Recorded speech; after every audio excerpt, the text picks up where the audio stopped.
ओम गण गणपते नमः।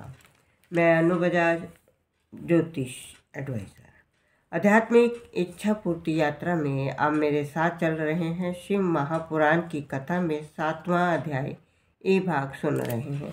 इतनी कथा सुनकर नारद जी ने कहा, हे पिता, आपने शिव चरित्र का वर्णन मुझे अत्यंत प्रसन्नता प्रदान की है। अब आप शिवजी की अन्य कथाओं का भी विस्तार पूर्वक वर्णन कीजिए तथा उनके कैलाश पर्वत पर निवास करने का सब हाल सुनाइए। ब्रह्मा जी बोले, हे नारद, कैलाश पर्वत पर पहुंचकर शिवजी ने सती जी का स्मरण किया।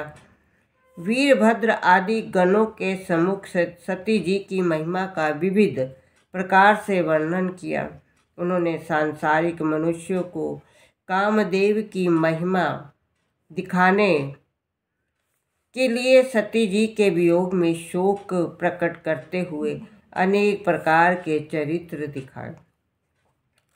तदुपरांत वे बहुत समय तक एक ही आसन पर बैठकर ध्यान मग्न हो गए। जब उन्होंने बहुत दिनों बाद उस समाधि का त्याग किया, उस समय उनके ललाट से कुछ पसीना पृथ्वी पर गिर पड़ा। उसके द्वारा एक परम तेजस्वी पुरुष की उत्पत्ति हुई। उस पुरुष के 4 हाथ थे। वे लाल वर्ण वाला, अपने कंठ में माला पहने तथा अत्यंत शक्तिशाली था। उत्पन्न होते ही वह बालकों के समान रोने लगा। हे नारद, उसे देखकर पृथ्वी ने अपने मन में ये विचार किया कि इस बालक का पालन पोषण मुझे करना चाहिए, क्योंकि ये परम तेजस्वी प्रतीत होता है। शिव जी की अर्धांगिनी सती जी अपना शरीर त्याग चुकी है, अतः अब मेरे अतिरिक्त इसका पालन करने वाला कौन है? ये मेरे ऊपर उत्पन्न हुआ है, इसलिए मैं इसकी माता के समान हूँ और माता के समान ही मुझे इसका पालन पोषण करना चाहिए।